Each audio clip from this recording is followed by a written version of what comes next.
Okay, folks, welcome back. And since this morning, we went ahead and let's get this out of the way so it's not in the way here. We sealed the rest of the U.S. vehicles, and we primed the next batch, which is my last batch of U.S. vehicles that I have. And that's what we're actually going to do the base coat on first, and then we'll go and start working on putting the ones that are complete on the basing. But yeah, let's get this. We did some airbrushing, and the airbrushing went really well. The first really good session, technically the second, but this was a long one, and it was about 50 degrees in the garage, something like that. 50 degrees Fahrenheit.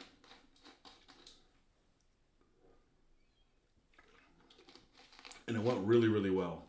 So, no jams or nothing. Started off easy all the way through. So, that was the whole issue, was getting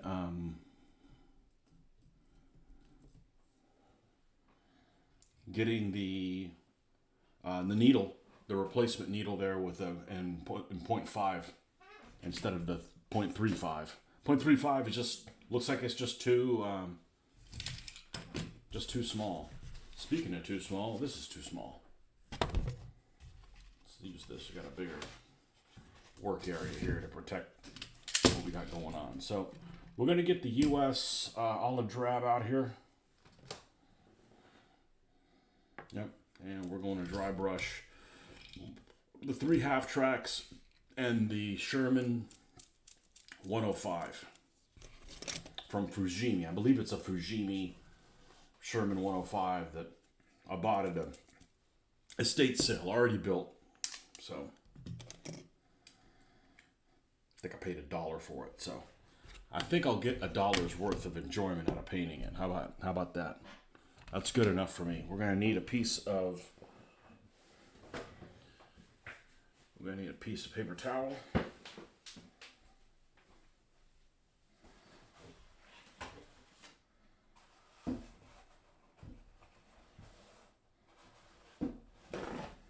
Leave the paper towel up on this end, that way it's accessible. And let's lose the jewelry. Okay, this Sherman actually has the HVSS suspension, the late war suspension. So, yeah, it has a different track and everything.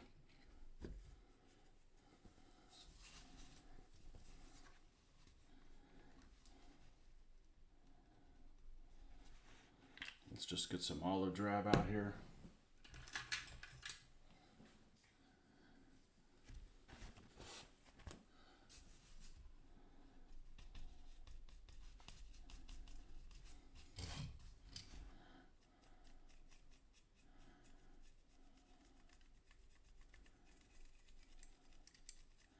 These are die-cast corgi. They don't have a scale on them, but these scale pretty well to 1/72nd scale. So I got these many years ago. It's funny because their tanks are more like 1/76, but this is more like a 1/72nd scale half track.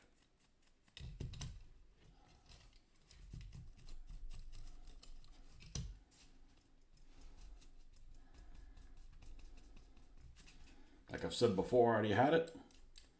Might as well use it.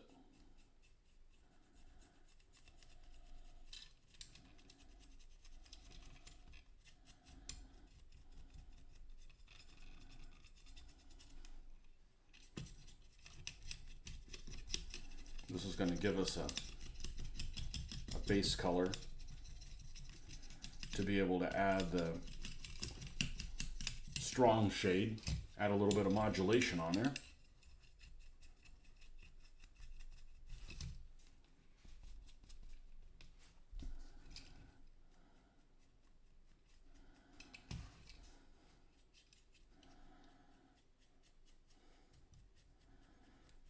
And then we'll end up actually going back over with this color.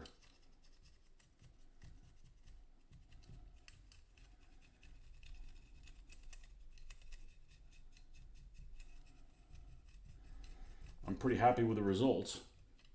So we're going to keep doing it this way. It's easy to replicate.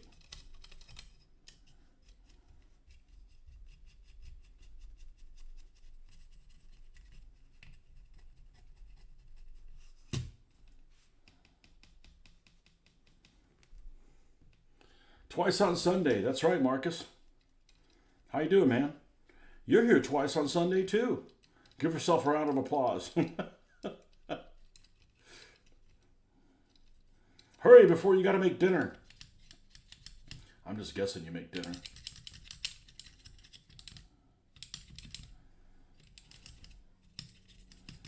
Is that a sign that your wife can't cook? My wife would love it if I cooked for her, but nope, that's not my skill set.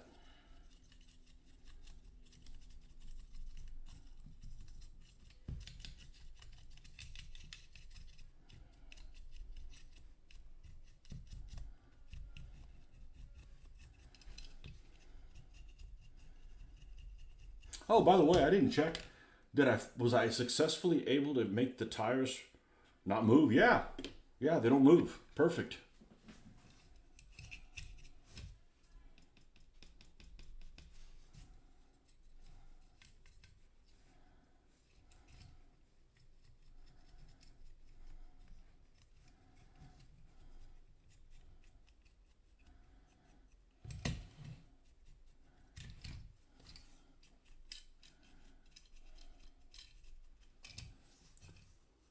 She's an excellent cook, but she works at a bakery as well. Tough hours.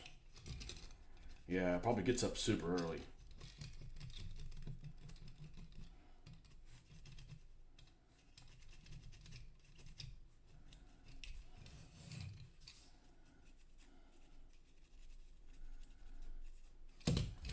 Okay, there's the base color on that.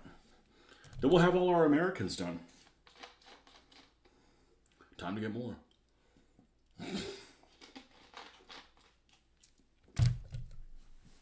I got a lot of American ground troops. I got about almost a platoon of them painted too. I'm pretty happy with them other than the basing. Like I've mentioned before, the basing is just old school.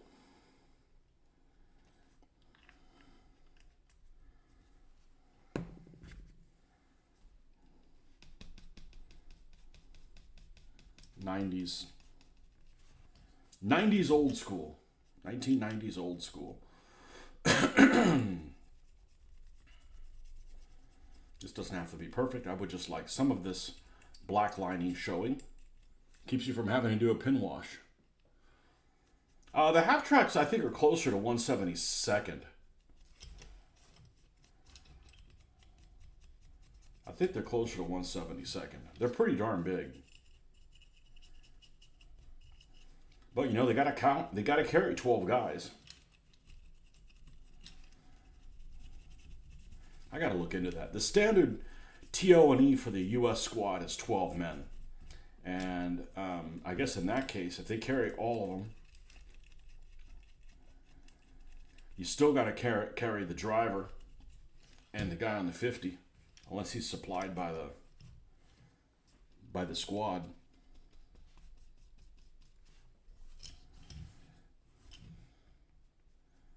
12-man US squad.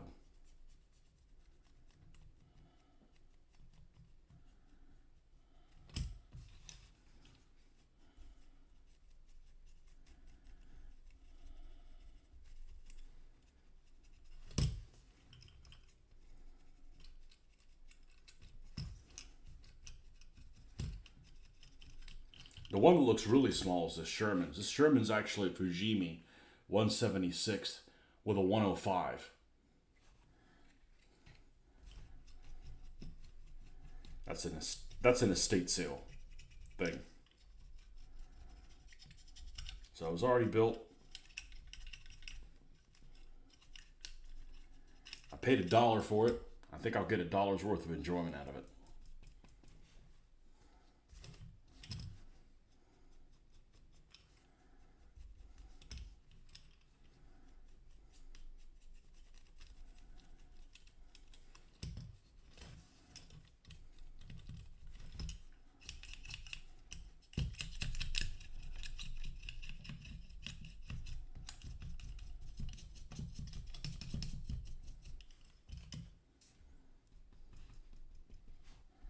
these actually did not have the scale of the vehicle on the packaging.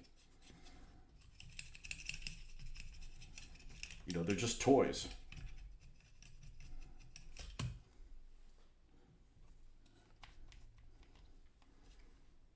And to my knowledge, the only die-cast vehicles that have scales up on the bottom is some Matchbox have them. There was a company out of Japan that way back in the day in the 70s, I really liked them the best, called Tomica. And Tomica, not only did they have the scale on the bottom of it, but all their doors opened. Not all their doors, some of their doors opened.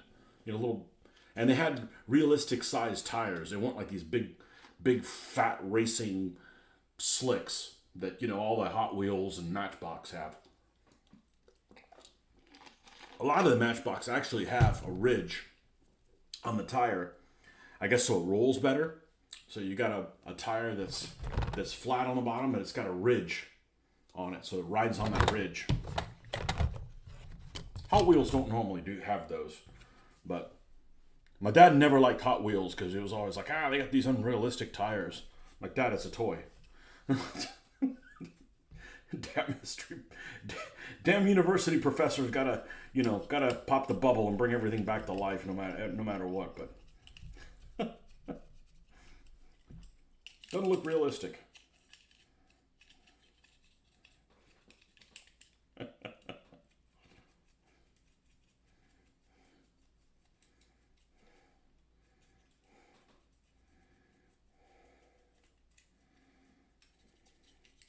Tomica was pretty cool.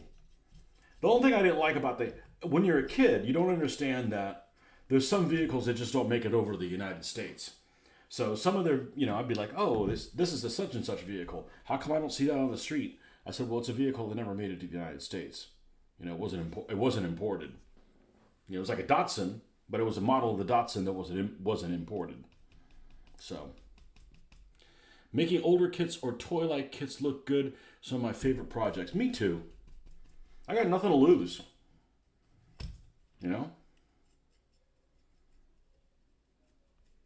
If this is off a little bit in size, who cares? I already got 3 of them. What am I going to do? Buy a kit from Plastic Soldier Company? And what? You buy like 30-something bucks or whatever for these 3? I already have them. And, I render these useless because I'm not going to want these and the realistic ones. So just be happy with what you have and make it work.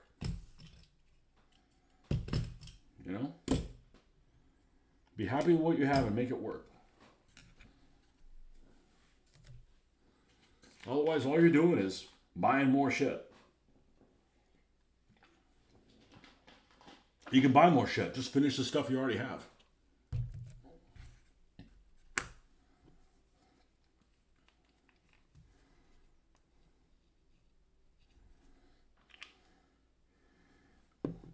Because when I get that A13 coming in, I'm going to stop everything I'm doing. I'm going to build that A13 and base it. Hopefully it's not a pain in the ass. Just watched a YouTube video this week about someone transforming the Airfix Atlantic wall. Amazing work. I never had that one. Well, I've said before, I don't know if your experience is the case. You're close to my age. I think you're a little younger than I am. But in the early 80s, there was no Airfix in the United States, at least in the southern United States where I was at. Here everything was contracted to a company called MPC. And it was the same kits. They actually would say, if you look at the mold, it actually says Airfix whatever year. It was just MPC, and they had really good artwork on the boxes. Really good, like inspirational stuff. Like, oh man, you're 53. Oh, you're my age. Okay. You're older than me. I gotta wait until June to be 53. You old bastard. Maybe you're like me. You feel young. Toys keep me young. Yeah, MPC. Man, they had great inspirational freaking box art. And they had those little coupons on the side, right? There were either stripes for the land stuff, wings for aircraft, or they had anchors for the ships. And you could collect them, and you'd have a little catalog, and if you got, depending on the size of the kit, it would come with either 2 to, I guess, 4 of those things. After you got like, I don't know, 12 or something like that, you send in a self-addressed stamped envelope. I don't know if it was a self-addressed stamped envelope, but you'd send for it in the mail. You'd turn in your coupons, and they'd give you a free kit. And I know for a fact I got at least one. I don't know that I got a second one, but anyway, I had the Bismarck and the Prinz Eugen, Ark Royal, the Suffolk Heavy Cruiser, the Repulse. What else did I have ship-wise from them? They didn't make a King George V. They didn't make a Rodney. Oh, a Graf Spee. I think I had an Ajax. I may have had an Ajax. I don't know. So, I had that, and then the land kits. I had the Stuka. I had a Spitfire, a Messerschmitt.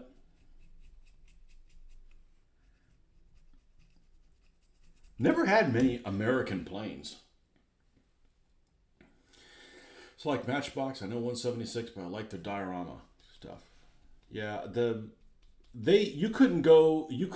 I couldn't find in my part of the world Matchbox kits unless you went to a hobby store. If you went to like KB Toys or whatever the other one was that was KB Toys, they had those MPC kits, but they didn't have the other stuff. And the problem is those KB toy stores were in a mall. So you're likely to go there almost every week, and peruse all that stuff. You go to a hobby store, you gotta talk, Mom, can I go to the hobby store? You don't need to go there, whatever, you spend money. Anyhow, I had to talk to my dad into going, he always wanted to go look at trains and shit like that. But the hobby store, they had all the other brands. But, the MPC was, you go to a KB Toys store, and all they're going to have is like MPC, Revell, Monogram, that kind of stuff. The domestic stuff. And I guess MPC was considered domestic. But what else did I have? Several of the figures. I still have the African Corps and the Desert Rats. They're still great sculpts. They still are great sculpts. Some of them are kind of questionable of their posing, but whoever sculpted those figures, I don't know, they're plastic figures, so are they really sculpts? I don't know. But whoever came up with them, they did a good job with them.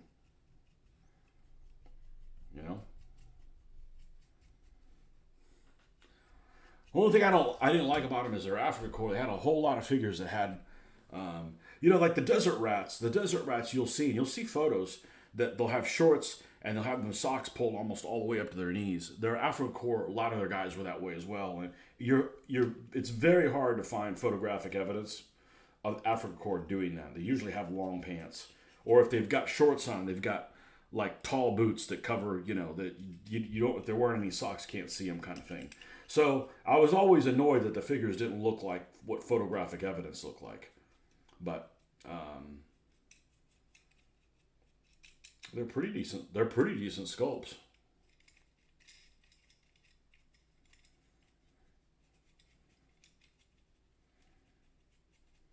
And those have got to be from the 1960s or whatever. Maybe early 70s. So whatever dude did that, I'm guessing it's a dude.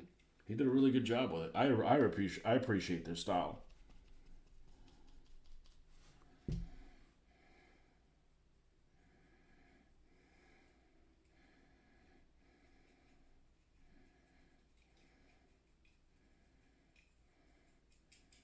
The old Stuka.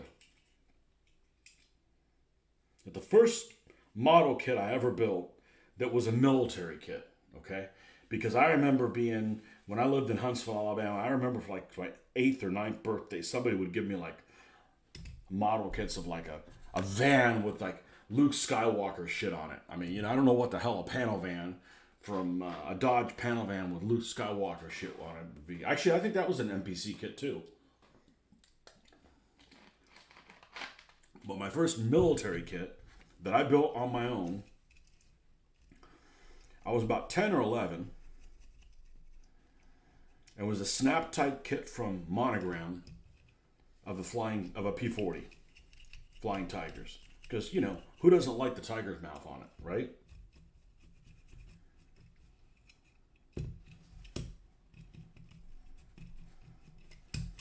And then it just kind of went from there.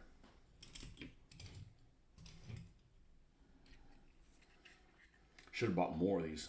Luckily, I had the foresight of buying 3 of them way back when. They're expensive as sure. People try to sell them very expensively. Just because stuff's for sale at a certain price doesn't mean it's going to sell. You know? But these were like $5 a piece at the time.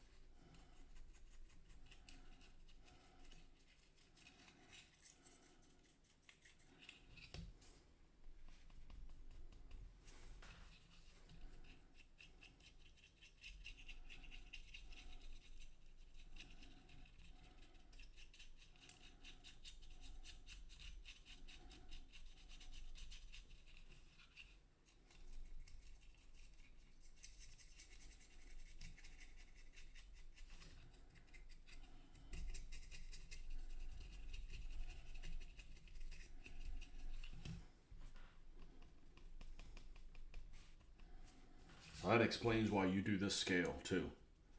Because you're old school like me.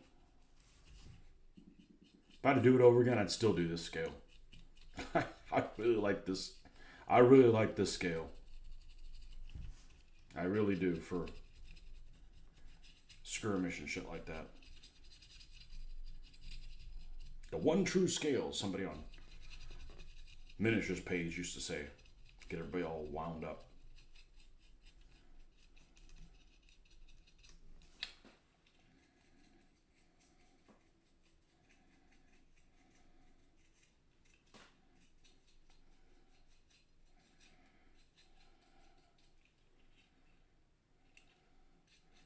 Just need a. This doesn't have to be perfect. Just need to have a kind of a palette for a surface for the wash to stick on top of. We're just going to go over with the same thing again.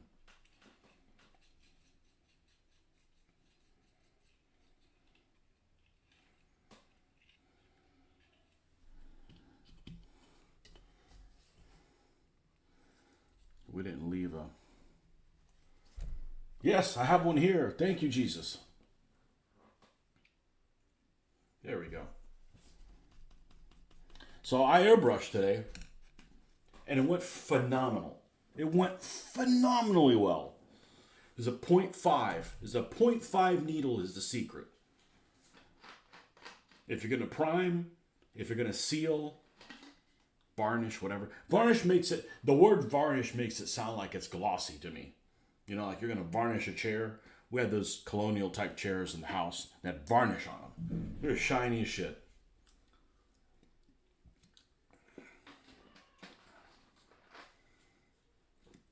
$187th, yeah.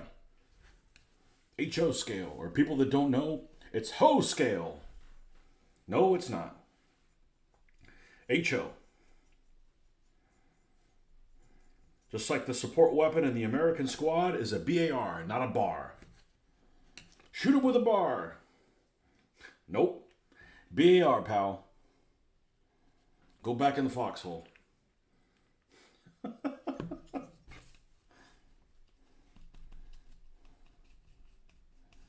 I remember I was like 12 or 13, and I got a hold of one of those Roco mini tanks catalogs. And it had like every one of the vehicles side by side, one after the other. And you know, I ended up ordering some Panzer 3s and Panzer 4s. And they were garbage. They were just completely garbage, falling apart. You know, some of their stuff was much better than others, but their early stuff wasn't very good. But I didn't care. I was a 13-year-old kid. I'm like, oh man, they got all these tanks. They got Panthers and T-34s and Shermans and shit like that. I got a Sherman 187 floating around somewhere. I think. I do. It's too small. It's too small, definitely.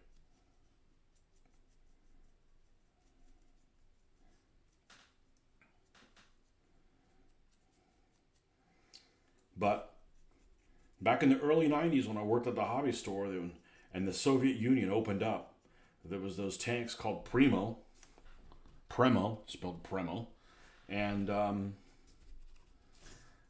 they made a bunch of vehicles that nobody else made. The T-35, T-28s, that kind of stuff. And they were 187 scale. I got them anyways, and that's how I ended up with the ones that I have. And now I picked up at one of the estate sales. Now, actually, I don't know if it was an estate sale. Last convention, I bought some from Richard Borg had them. Game designer Richard Borg had 8 head of T-35. I picked them all up. And yeah, back in the day, we made buildings and terrain out of everything. I think I had a full shoebox city. Yep. Yeah, you just use whatever you want. I didn't have a Tiger tank, so I had, remember Stompers? Those little one AA battery powered vehicle you could switch out the tires or whatever. They made tanks, and I had several of those. I had an M60 and a Tiger One and a Centurion. And hold on one second.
All right. So yeah, Stomper tanks.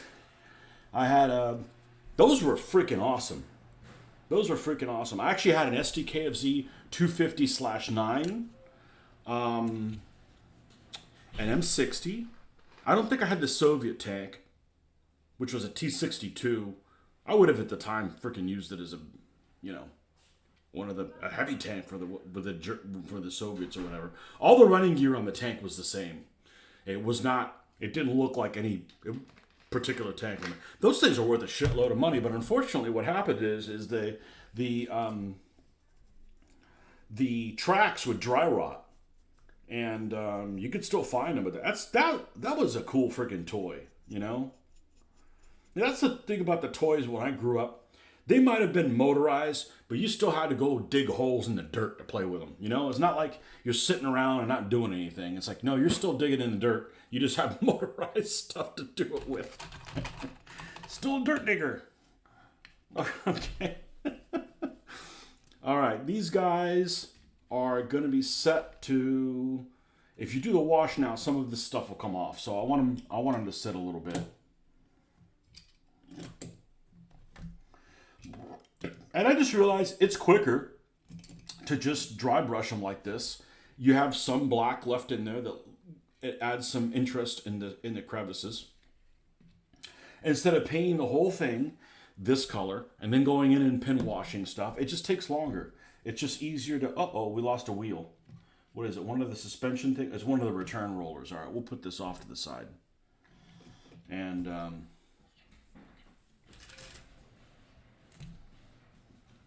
yeah, hold on 1 second and see if I need to cut off. Just a moment.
Okay, sorry about that. I had to help out with a grocery list. She's going to go run groceries, so. Okay, so these guys are going to dry, and I'd like to finish this evening by giving them a wash, because that's going to take some time to do its thing. Speaking of doing its thing, we need to go ahead and base coat. These are the ones for the Sherman, and this is the truck, which I don't know what frickin' scale this is. This must be like massive. And I've got one more vehicle, which I didn't come across, and I'm surprised. I'm really surprised, actually. I have because I haven't finished it, it is a Matchbox / Dinky 1/72 scale. It was supposedly 1/72 scale M4 A3 76 tank. It's freaking huge. I swear it's like 1/70th scale. It's pretty big. It's a die-cast one. And it's here somewhere. I went through all the boxes. I didn't see it. Must have overlooked it. It's there somewhere. So we'll have to do that repaint at some point. Mr. Jack, welcome back. Good evening. Young man, long time no speak. Back in the day, it was a box of Airfix soldiers, an army, and a box at pocket money prices. Great fun. Twigs and debris from the garden and matchboxes for buildings. Yeah, I still have my Africa Core and my Desert Rats. I still do. And I want to paint some of them. I mean, they're imperfect. Some of the figures are actually pretty decent.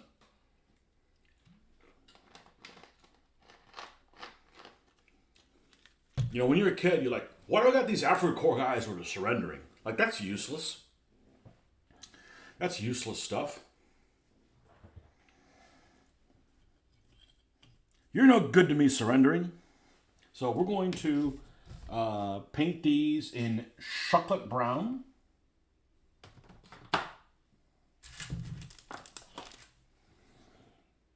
Nope, leather brown. That's its cousin. Chocolate brown should be in the heavy use area here. Yep. There's an area there where a lot of things are get pulled out of. And that's where she is. The old chocolate brown.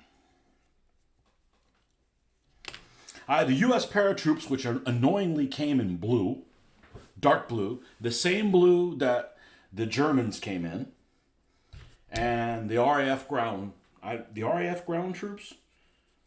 I think I had the RAF ground troops. I had German I only had whatever they freaking put in the store. So I had U.S. Marines in green. I had U.S. paratroopers, which were annoyingly in blue. I had what else? What else did I have? The Desert Rats, the Africa Core. I got a box of the Matchbox Africa Core, which were actually some pretty decent figures, even though they were a little smaller. They had some pretty decent figures on there. I don't know how I got that, because like I said, you could go to the hobby store and find Matchbox things, but if you went to a toy store, they only had domestic stuff. So they would have MPC, which are the Airfix kits here. They were all promoted as MPC. I don't know, it was probably some kind of a conspiracy where they're like, well, if you want to sell your Airfix kits, we got to rebrand them as something or another. I don't know why. But, and they even redid their box art.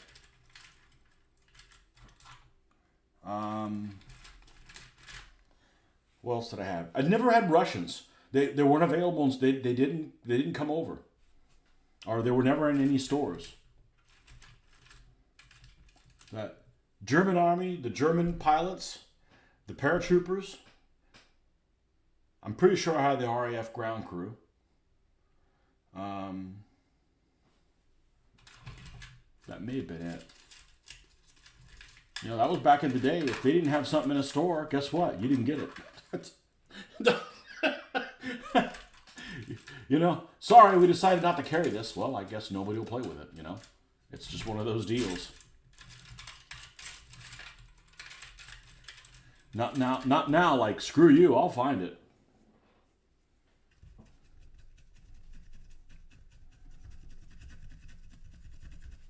I don't know exactly how many of those NPC kits I ended up turning in the stripes or the anchors or whatever for them, but I would have loved to have grown up in a time period where they actually made ships that were waterline. Because, I was always into the first thing I was into was the warships. And it's annoying to have this hull that I don't really want to even see. You see any pictures of this ship, and they're in combat or they're sailing around, you don't see the bottom part of the hull. So why do I have to look at it on the model? I'm not interested in painting that. It's all freaking that rusty ass red color anyways. I don't want to see that. Waterline hadn't been invented yet.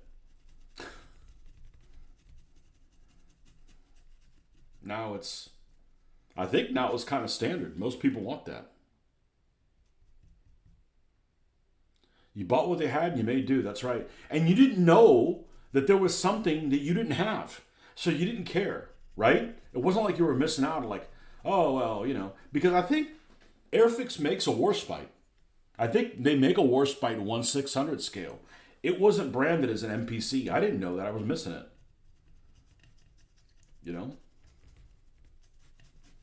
There was a big discussion on, I think, the late Naval Historian site or something like that this morning about, it was a picture of the Vanguard. And, it was like, hey, should the UK have kept it after the war? And then everybody chimed in, if you're going to keep something, it's the Warspite.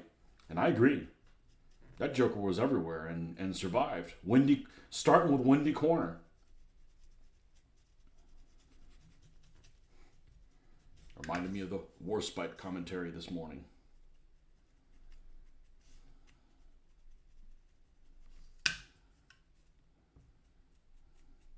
I always had a soft spot for British kit because when I grew up watching World War II war movies, it was the Germans versus the Brits in almost all the movies. That's what it was. I didn't grow up like, oh, it doesn't have any Americans in it. I don't want to fucking play it. I'm like, I'm already American. I don't get to do fun accents and fun fake accents playing Americans.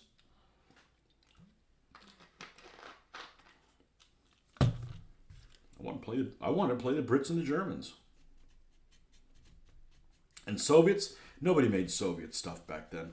It was hard to find. And then I got a little older and I found out about the Soviets and I'm like, oh man, these guys are assholes too. All right, we can play the double asshole war,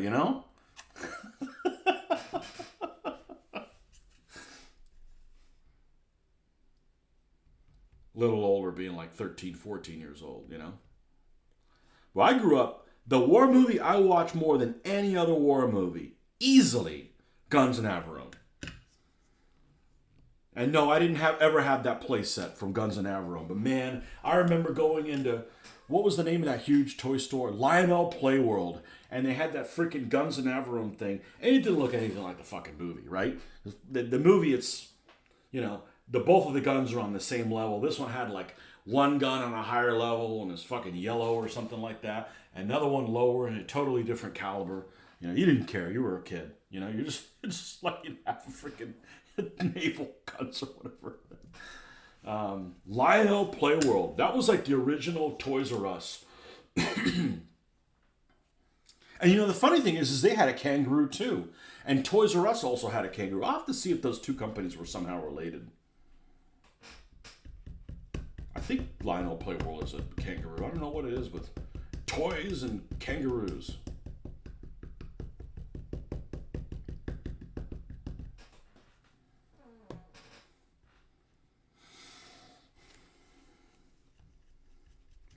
Gregory Peck. David Niven. I'm a huge David Niven fan.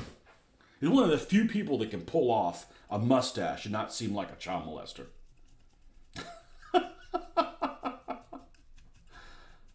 And that's the thing is, when I grew up, that's what people from England talked like. They're very, very posh. He's definitely has a very RP pronunciation. So, yeah, I always understood every single thing he said.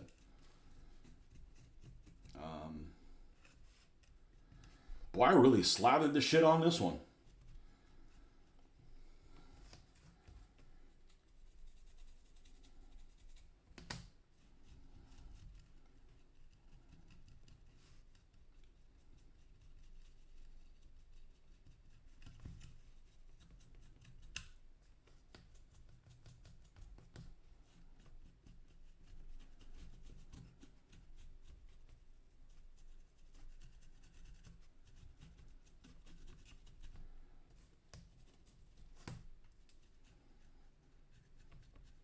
But, I never got a chance to watch Rat Patrol. It wasn't on.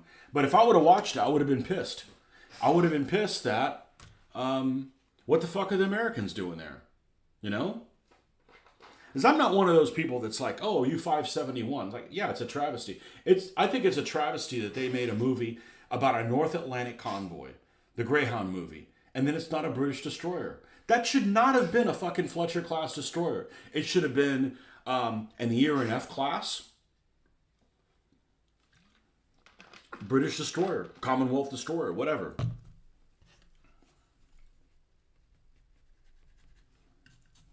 Travesty, I tell you, travesty.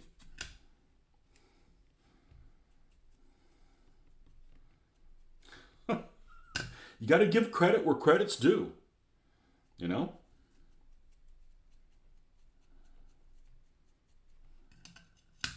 Britain was fighting the Nazis for 3 freaking years before the U.S. got involved.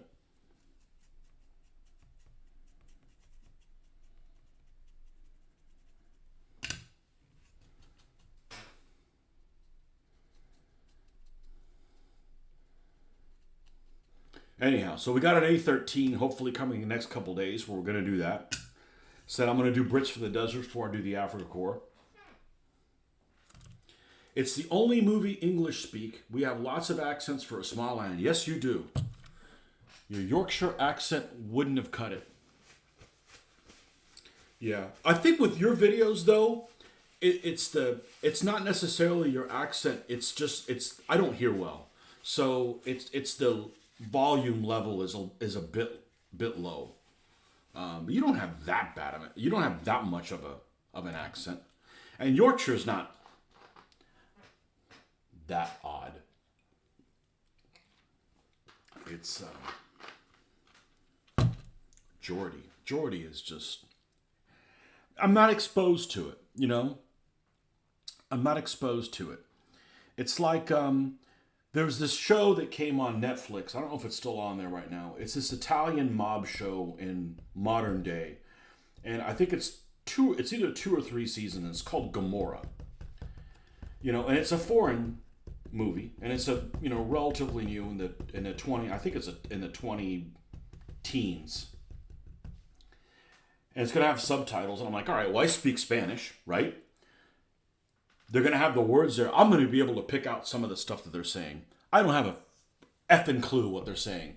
Because the problem is if you put Italian in front of me, and I read it, I can understand probably half of it. I know what they're kind of talking about. But the problem is just like any language, there's some accents, there's some of the accents in the UK, for instance, that they don't say the entire word. They cut off part of it. And because I'm not familiar with the part that they cut off, I don't recognize what they're talking about. So it's just it's exposure stuff. You know, so it was the same thing. I'm like, oh, I've got this Italian thing down. And I'm like, what in the freaking world are they saying? You know, if they had written it all out, it would all made sense. But to be honest with you, I've watched some things from Spanish from Spain. I don't know what the hell they're saying either. So, you know, I think it's just exposure to certain people. You know, people from the UK, I've encountered them, but it was always on TV, and it was back then when it was always people that were, RP, you know.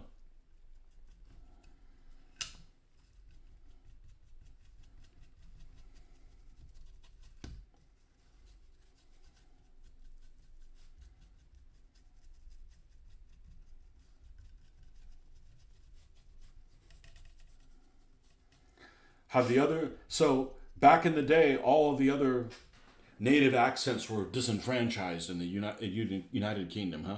It's Hollywood. It is Hollywood. You take it with a pinch of salt. Hollyweird, as I like to call it.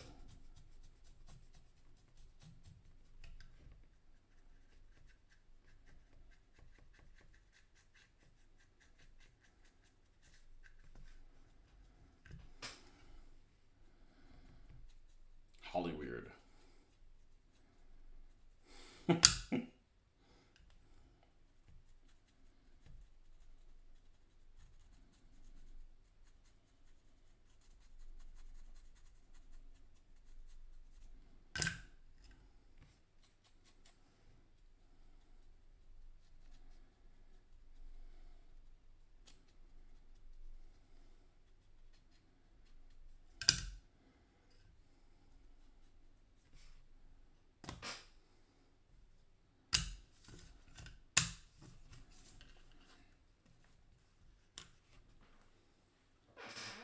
Yeah, even Bridge Too Far.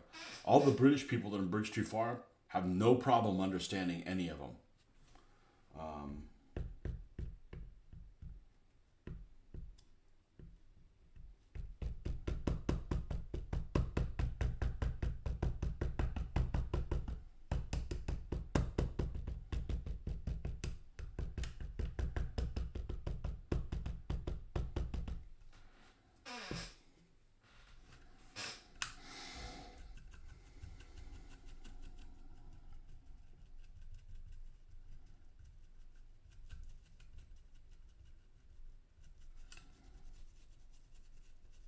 One of these days, I got to do a rec.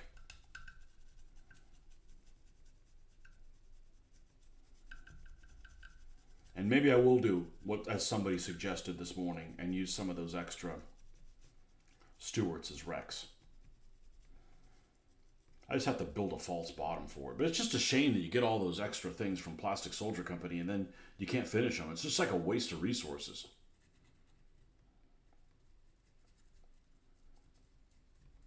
All you gotta do is build a false bottom, make it in such a way that it's not visible, and you got tracks, you got a hull, even turret in some cases.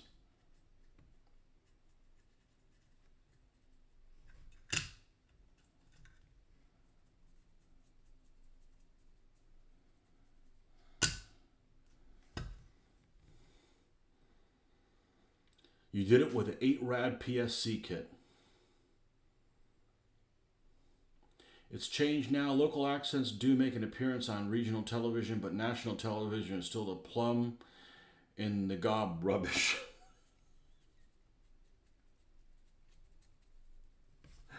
Do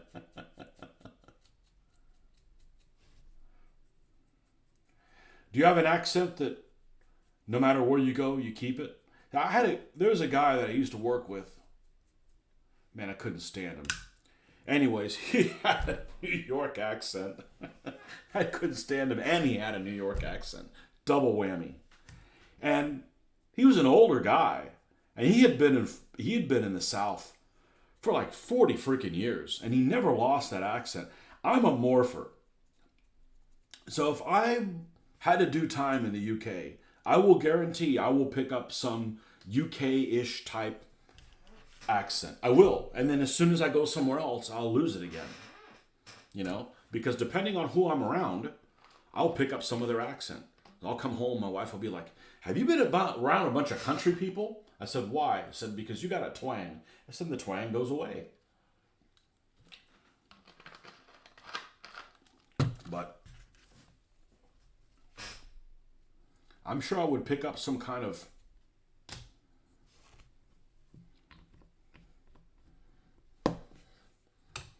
UK-ish type thing.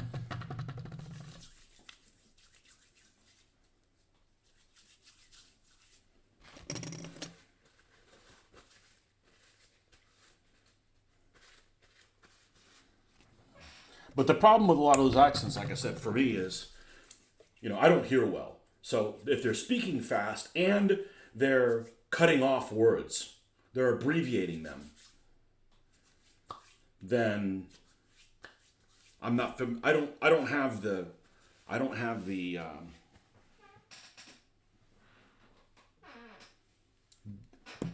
I don't know what the rules are of what they're abbreviating, so I'm just haven't been exposed to it. But. Okay.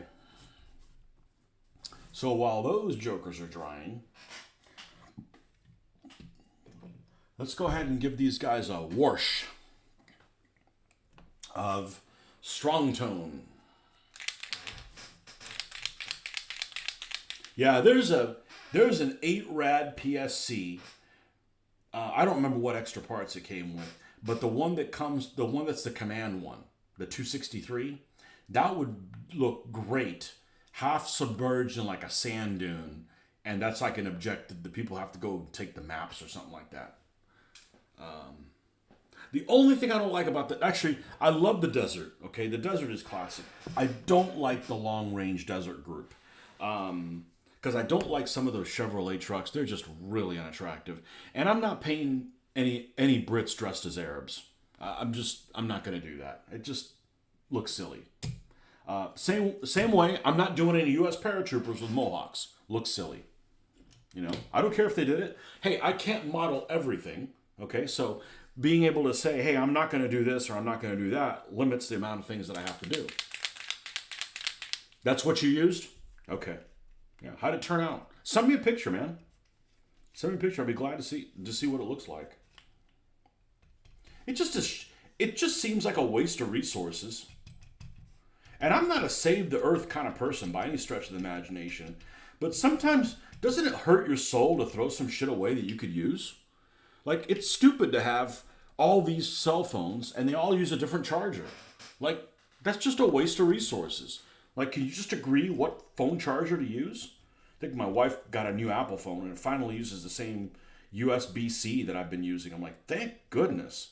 It's just stupid to have just a waste of resources.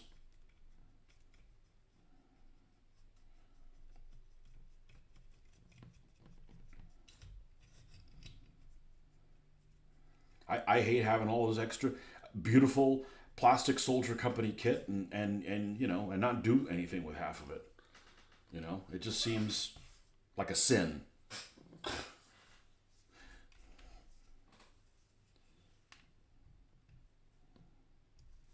You have to have penance for that.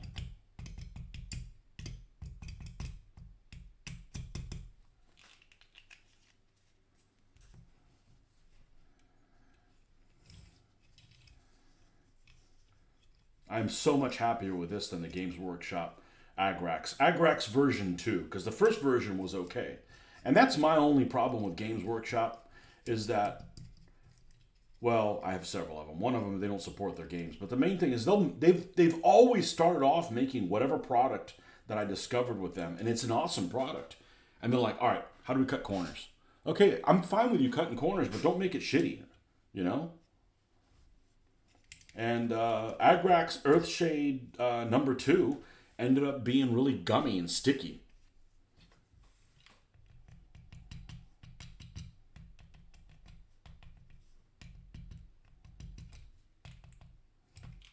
I guess technically this would be called a filter. Those new words that I don't use. The new filter and what's the other one? Zenithal. Zenithal, filter, modulation.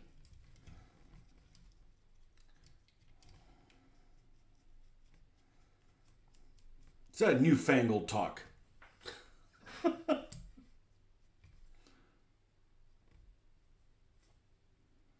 Ooh, we're going to leave some of this stuff right in this crevice of this turret ring. It's going to look nice. And we dry brush all over it with the same stuff anyways, but let's give it some caricature. Oh, we didn't do the back.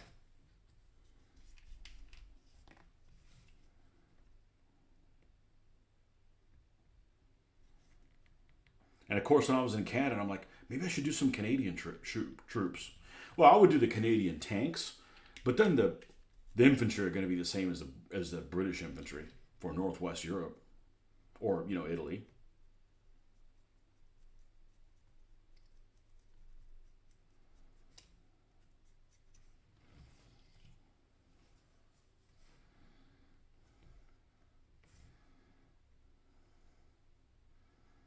But I had a really nice trip to Canada. I gained a lot of appreciation for those people. I ain't gonna talk smack about them. Not a perfect country. No country is perfect, but it's beautiful. Nice folks.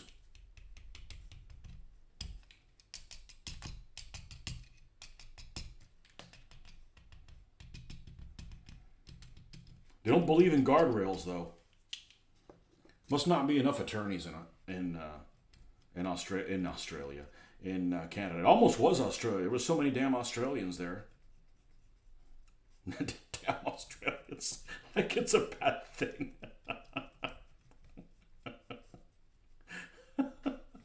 Man, those Australians are good swimmers. Long distance swimmers, too. There's a lot of them there.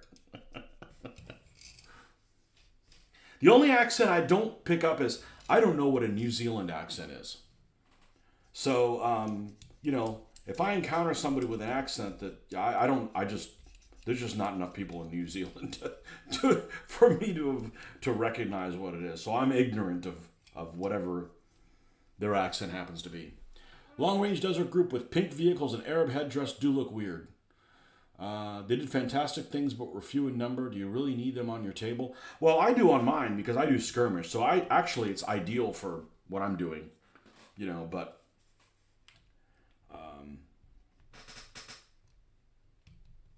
pink vehicles, yeah. I just don't like those ugly ass Chevrolet, big nosed type of vehicles. They're just not attractive. Not as ugly as that damn duck truck. And I'm going to do that. I'm going to call it Ugly Duckling, too. I'm going to build one of them duck things.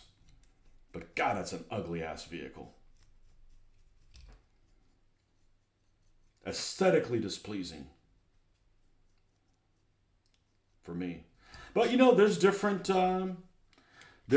folks. I actually encountered somebody on a news group. I don't know if he was just trying to be the Antichrist. He certainly sounded like the Antichrist when he said he actually did not find the Spitfire attractive. They will come for you if you say things like that. Not find the Spitfire attractive. Now, there's one version of the Spitfire, and it's the Tropical Mark V that has a big chin. Yeah, doesn't look good from that angle, okay? The Tropical Air Filter Mark V Spitfire. Not an attractive look on it it looks like there's a fish that looks like that. I don't remember which fish it is. But it looks like the side of it with a fish with a big droopy jaw. But other than that, Spitfire's a beautiful aircraft. Like, what's wrong with you, pal? And so's a Hurricane, But different strokes for different folks. I am not a fan. Regardless of how good of an aircraft it was, I am not a fan of the Hellcat. I think it's an unattractive shape, and it came with unattractive paint schemes.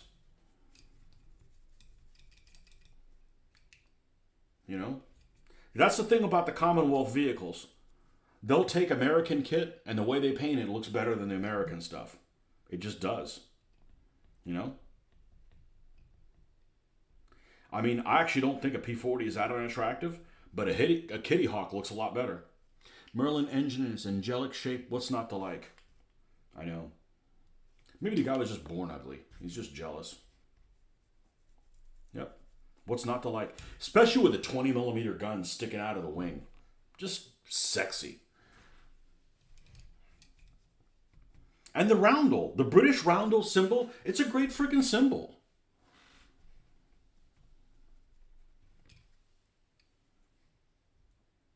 Even though it was according to a website, it was one of the top 10 worst empires in the entire world. Most evil empires. Oh, go piss up a rope.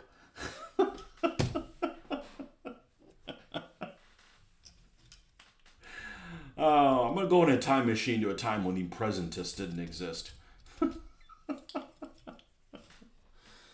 Yeah, Spitfire is friggin' awesome.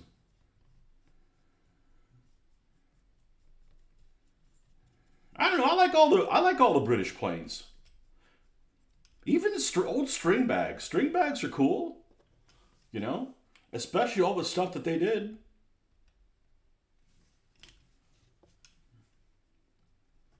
They kicked some ass. Faith, hope, and charity.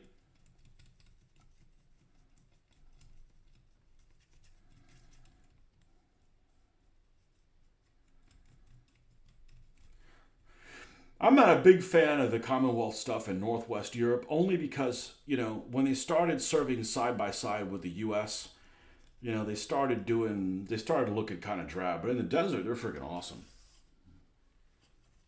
Just sent you a photo on Facebook. I'll try to get a close up thing and do better. And intend for a North Africa diorama. I would love it if I was unemployed. Um, unemployed under my own wishes, and I had nothing to do. I would love a project would be to do a 4x8 table of the City Rizet airfield with all the wrecks. That would be fucking awesome. Okay? Operation Crusader, you got all these wrecks. You got 25 pounders stuck in between the wrecks, firing at panzers at point blank range. 25 pounder at freaking point blank range. I don't care if it's HE. You're going to be hurting a freaking Mark III. Oh man, that just sounds wonderful. Operation Crusader is so freaking interesting. So freaking interesting. Anything that's seesaw and goes on for a little while is just really interesting for me.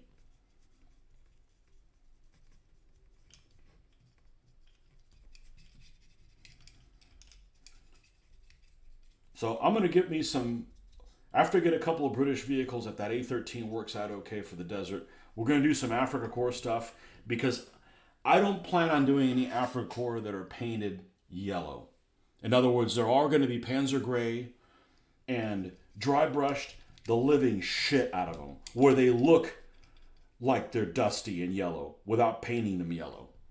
And I think Tick is going to do a new series on that battle. What's he going to do that he hasn't done already? The red dot in the center of the roundel was perceived as a problem.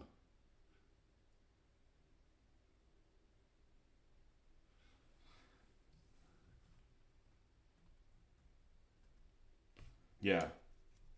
Yeah, I don't like the later. I like the US roundel with a center in the middle. With a red in the middle. It just looks better. I know, it's a Yanks are too trigger happy.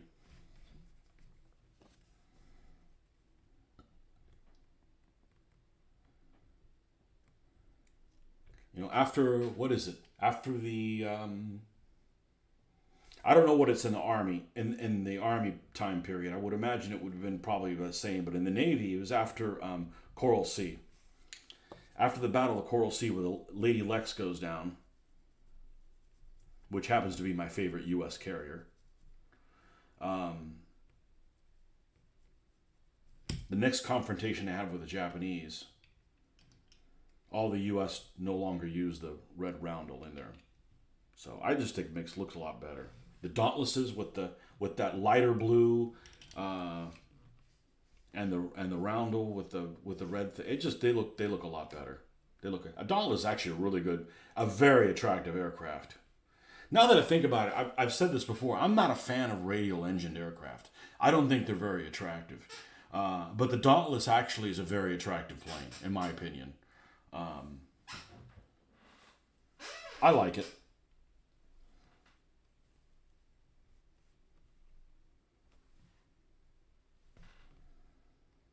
Okay, and then we've got Old Shermie. Yeah, Tick is great. The only thing about Tick is after you listen to him for a while, and I think he seems to be pretty balanced. I don't think he has an agenda, so that's...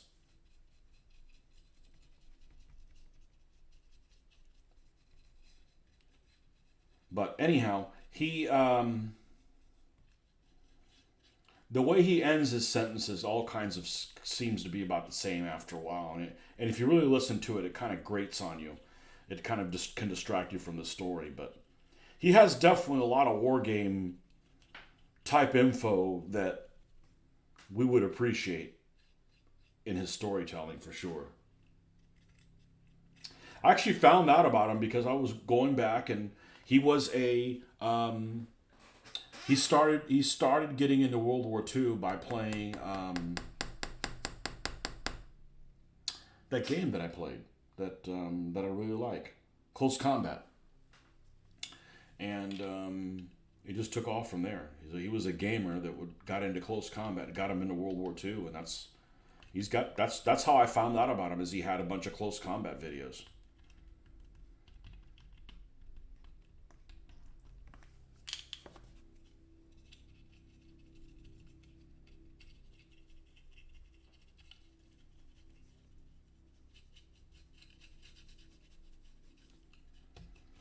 And this is an M4 Sherman, supposedly, with a 105 millimeter gun. But it's got the HVSS suspension, so we're talking around Bulge time period or early 45 or something like that.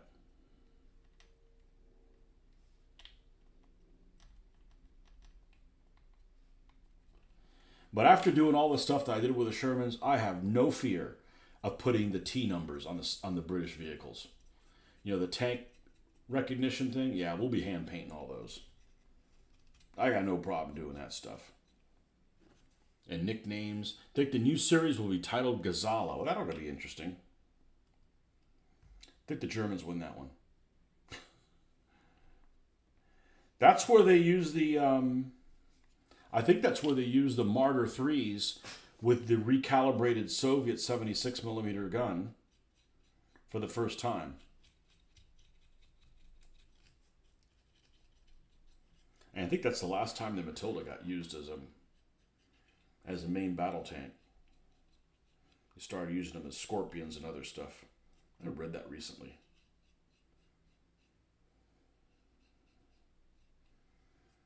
Gazala.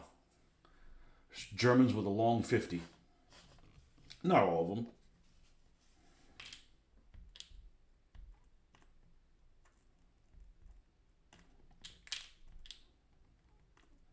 Oh, we just killed this thing? Okay. Bye-bye. Next. Got two more.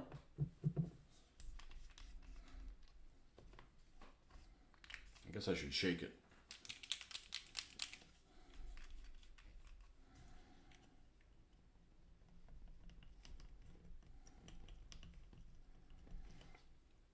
Yeah, I wasn't a huge fan of the Stalingrad stuff. It just goes over. I don't find any of the German units that fought at Stalingrad particularly interesting. Like as a modeler, I don't care about those two Panzer divisions that were over there. They just don't excite me. I don't get excited about them. So,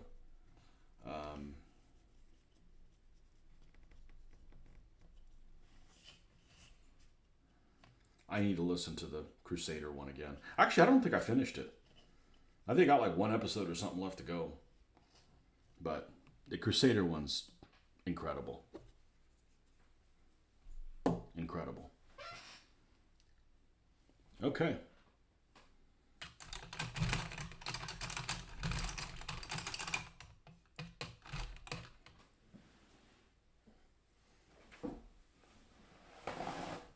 We definitely wanted to get that done before we stopped.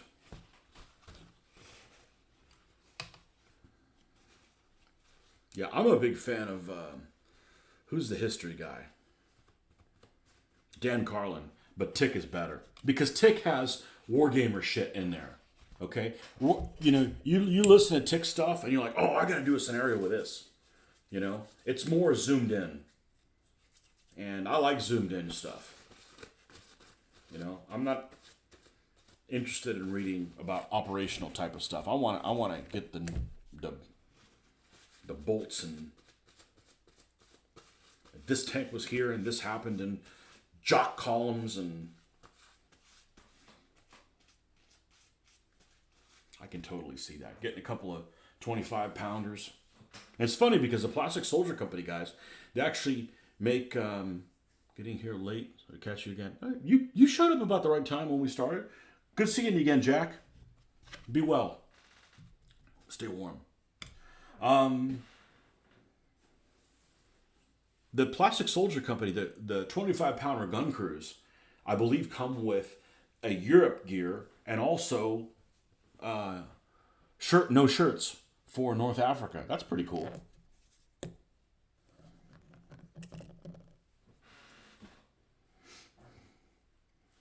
$25-pounders, yeah. And honeys and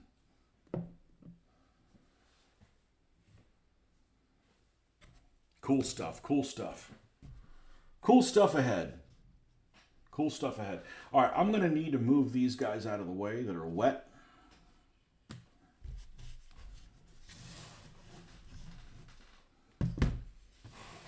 I love this cardboard stuff. It's so handy. I love his maps. No shit. Uh-oh.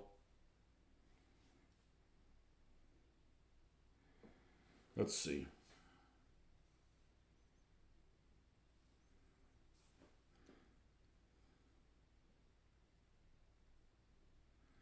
Where is the 263?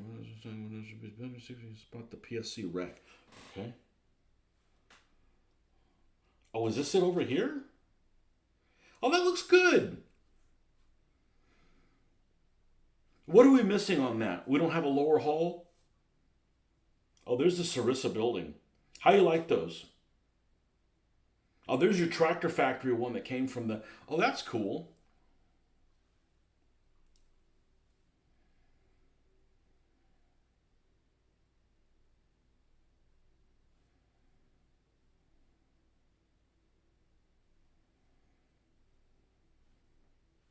I think it does... Right? They all share a bottom hull. So you've got...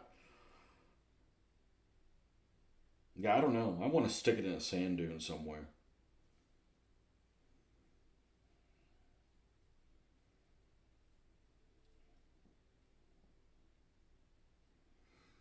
And get some of those S model Panzer IIIs. Except they've got the huge freaking numbers on them. I think I'm going to try to put them on there, but they don't even look... They don't even look right. You know, I don't like the Panzer numbers when they go over the freaking... You know, you've got a Panzer III that's got the opening in the side of the turret. The turret sides that open. And they got the numbers that are painted over that. It just looks wrong. It just looks wrong. Even historical pictures looks like they don't know what the hell they're doing. You know? Stupid Nazi bastards. You don't know what you're doing.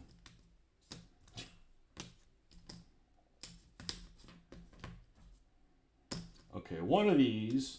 Okay, this is for the M8. So these are the two armored cars go on here. So one of them, and I am not a fan of these Raffam vehicles. They're sloppy.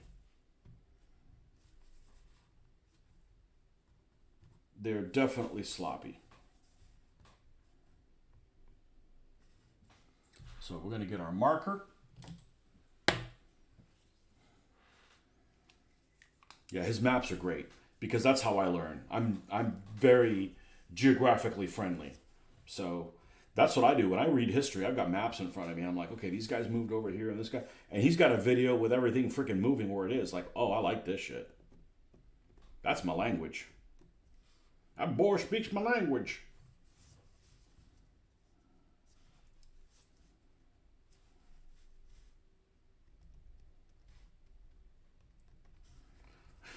All right, let's see if I can find...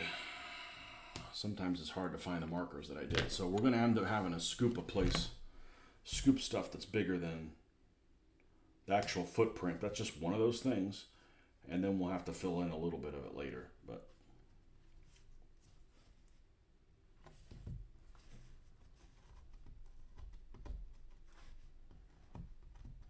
But not doing it this way, the alternative then is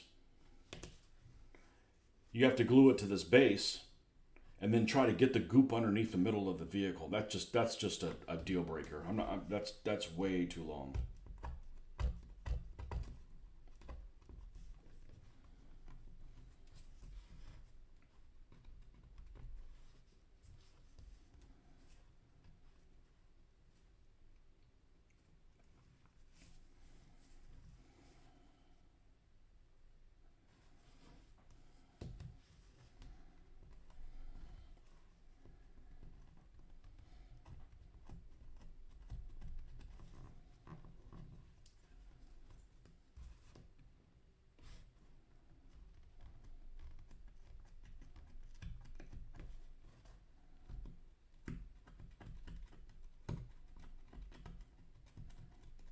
Yeah. M8 armored car, as pictured in Guns and Navarone. It was a mock German one.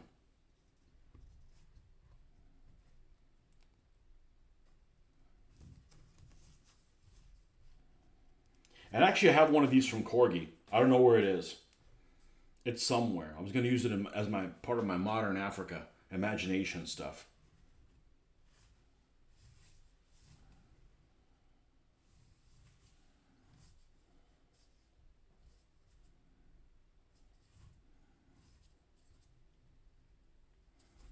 Okay. Epoxy that together at a later date. Yeah, this is all sloppy Stanny.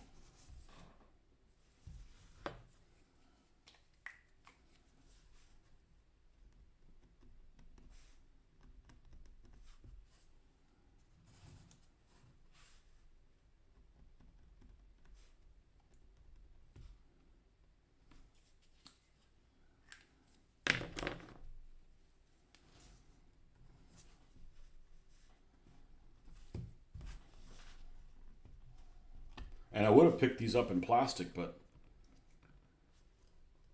I just, they're rather expensive. And I didn't need them bad enough. If I need something bad enough, I'll pick it up, but.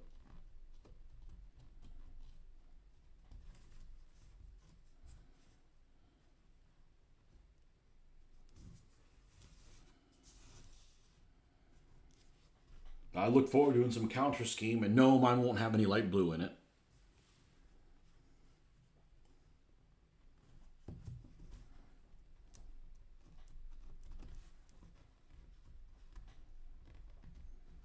Hopefully that model's not too brittle and doesn't fall apart.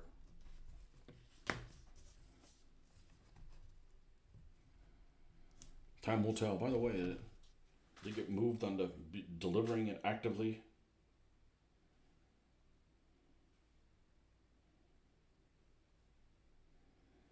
Let's see. It would have been great if it delivered yesterday.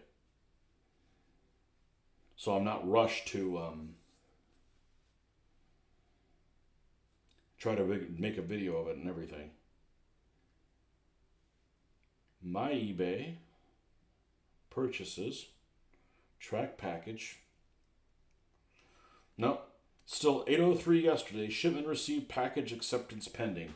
Typical U.S. Post Office.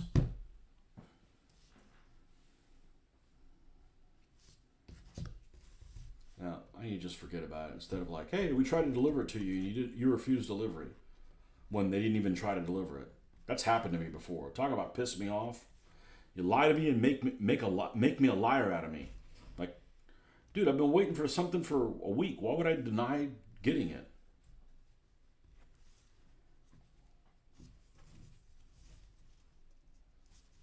Okay.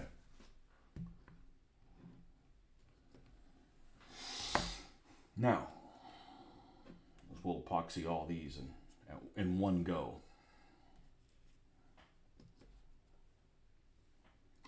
The M8s.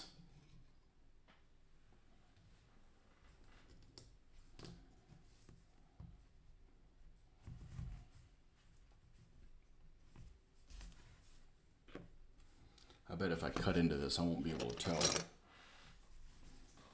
where it starts or stops.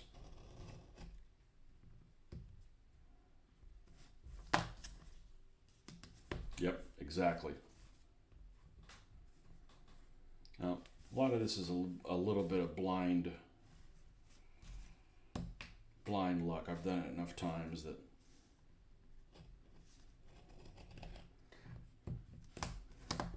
it's not that unforgiving. And the other one, we're just going to, let's see if that one's there. We're going to go, how wide is that track?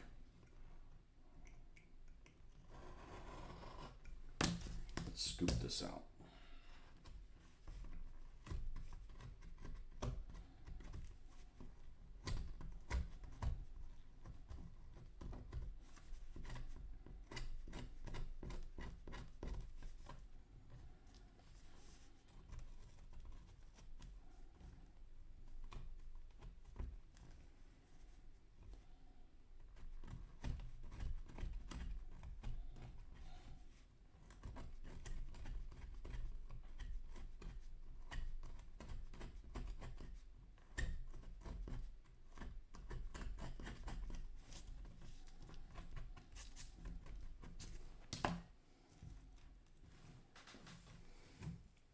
Freaking nailed it. Okay. Nice. Not my first rodeo, partner. I've only done this about 70 times. I ought to be good at it.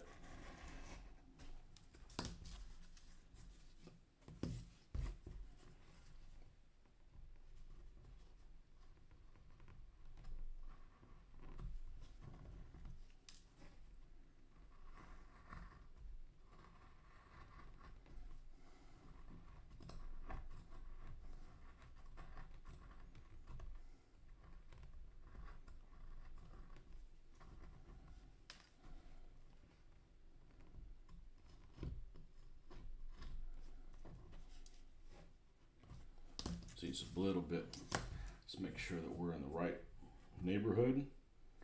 We are. We just need to take a little bit more off the inside.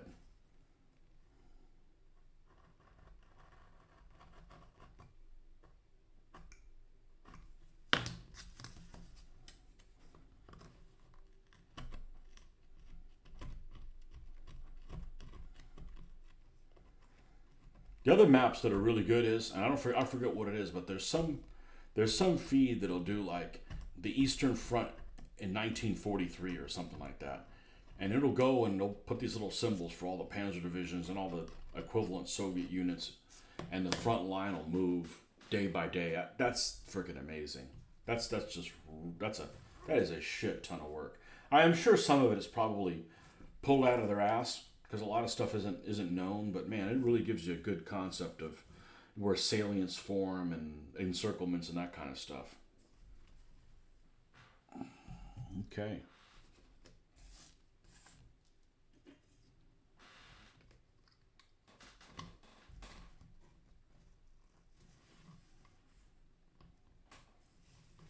Looks like this one's a wee bit wider.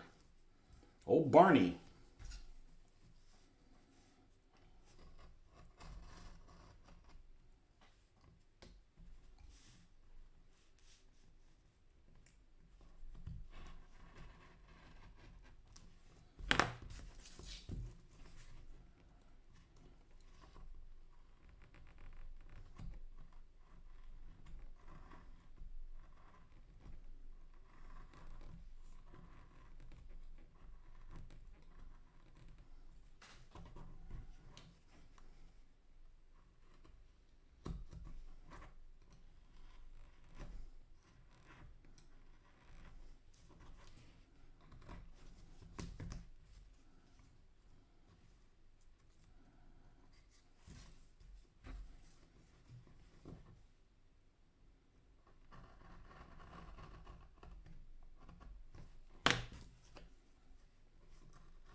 Oh, that's spot on.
This is why I want to seal them before I put them on here. If I've got to handle any, I don't want to scuff up any of the handiwork that I've done. I think we need to take a little bit off of here.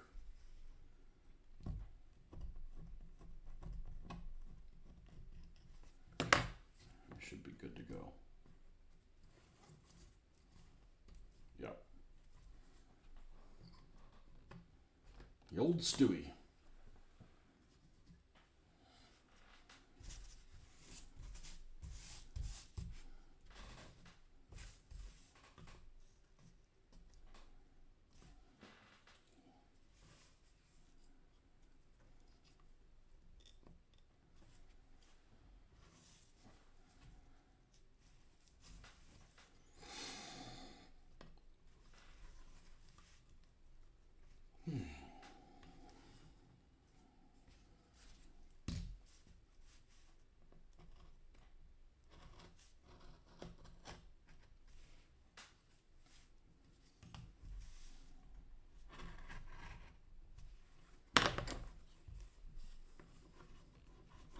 What scale are those tanks?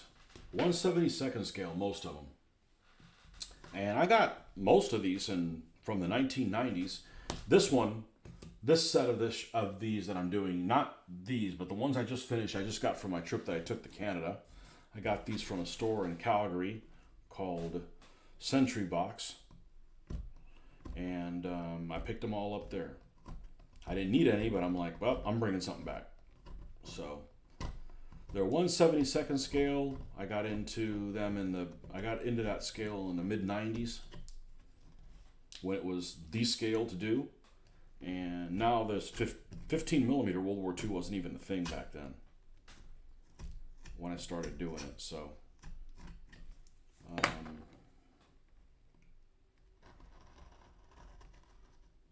I just really like all the resources that are available in this scale.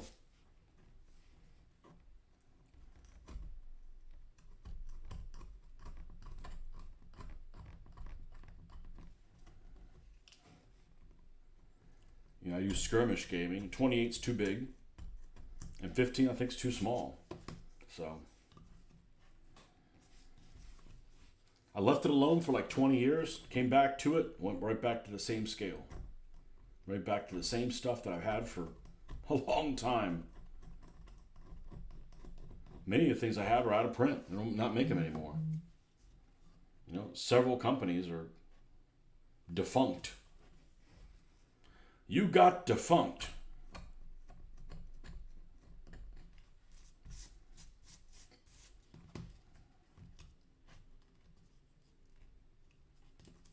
MMS, to name one of them. But I do 1/76 scale as well. I prefer the vehicles in 72nd. The figures are a little oversized, so I think the vehicles look better when they're a little on the larger size too.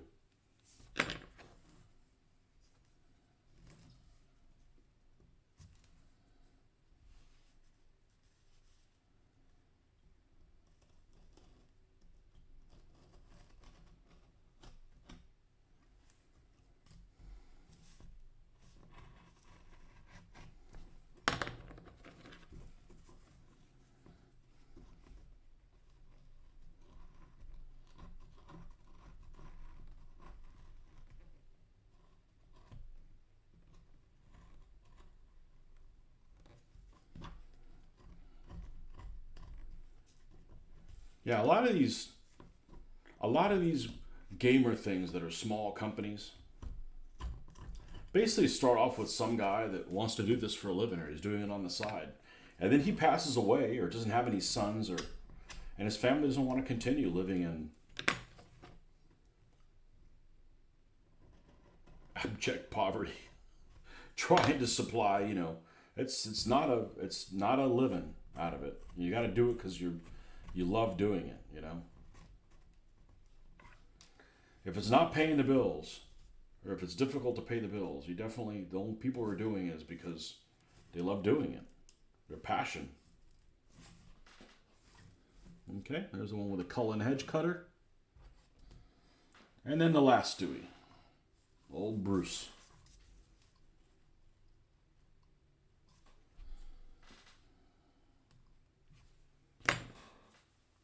I don't need all these in a game. I mean, shit, you could, if I use 3 Stuarts in a game, I mean, unless you're just doing tanks, you know, you're pulling a lot of chits. Every time you pull a Stuart, you're adding 8 chits to the game, probably, plus the tank commander probably has 1 as well. So you're adding 9 chits. 2 for every crew member. That's 8. And then the tank commander probably has an additional command 1. So, it's a slow moving game, but that's what I want to do. That's the kind of game that encourages me to build more of these things and get excited about the Second World War. Playing rapid fire or something like that just doesn't interest me. Just like, been there, done that. It's not going to tell the kind of narrative. The narrative that develops throughout the game is not one I really want to read about. It's too generalized. It's not specific enough. And I know I'm the exception, but that's it. I'm the creator of this stuff. By God, I'm going to play with it what I want to play with it.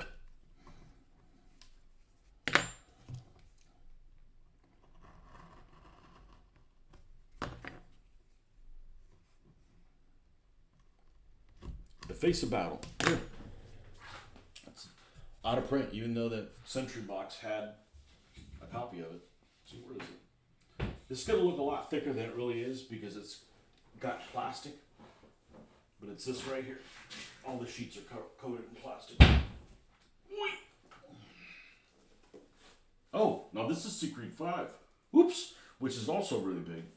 Well, where is the Face of Battle? Is it not here? Why wouldn't it be here? Huh. I wonder where Face of Battle is. Maybe it's still in the box with the rules. Anyways, it's about this thick. It's about this thick, but I didn't realize that was Secret 5. Well, it's not here. It must still be in the garage. I haven't opened it up yet. Still from the move.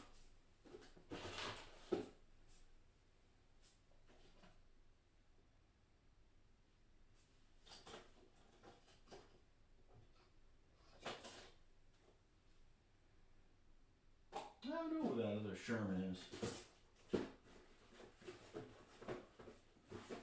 It'll turn up. I got some really cool shit. Yeah, I paint some up. Look at this stuff from. I don't know what brand this is.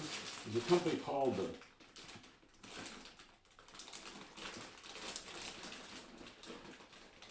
I don't know what the hell the name of the company is. They do the stuff. They do the billows in 28mm, and they have some things that cast that are like perfect. So here's a bunch of oil drums. This would be perfect for the freaking desert. There's an objective. Petrol. And I always thought of this could be snow, but I guess it could just easily be the desert.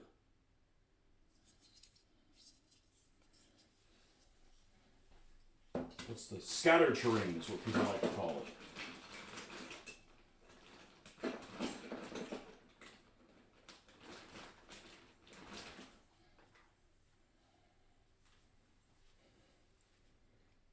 Fuel dump.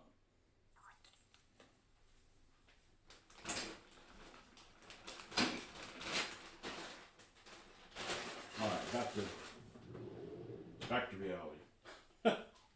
So I can get this last one done before I have to stop for the night.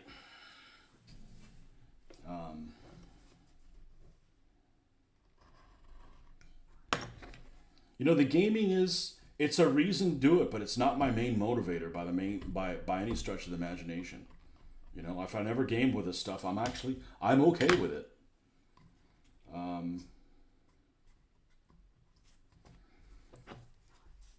You know, running a game has a lot of things in it that I don't enjoy. One of them is explaining things to people. My job, I have to explain things to a lot of people that don't listen. So, you know, I'm not a huge fan of explaining stuff again and again and again. But if I ever get around the gaminess, everybody will be on one side. So makes things a lot easier. You don't have the, hey, can they leave the room while I ask the GM a question? No, they can't. That makes the game take for fucking ever. Okay? That's the problem. GM's not trying to get you killed, okay? I just want a narrative. You know, it's like I'm writing a short story, and I'm not writing any of it. We're letting it happen. So, Miniature Building Authority. Miniature Building Authority is the name of the vendor that would come to our shows in Orlando, and they had this, like, basically like this bin of just bits and bobs that they've cast out of resin. I guess it's resin, but it's like hard plastic more than resin. The stuff looks pretty durable, but I should get some of those painted so I can get more in April. The show comes up in April, and I won't be running anything. I'm really enjoying just hanging out, not having any responsibility of having to do awards for any DBA games or anything else. Let somebody else do that shit. Got burned out.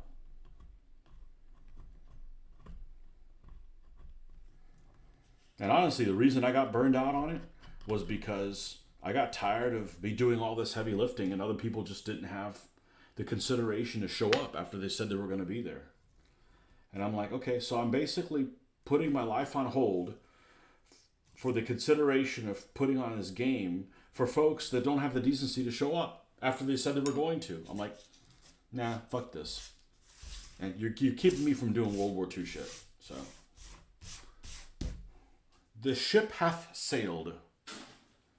And I've been very happy with it. Look at that. Look at that cute little bastard. Look at that cute little bastard.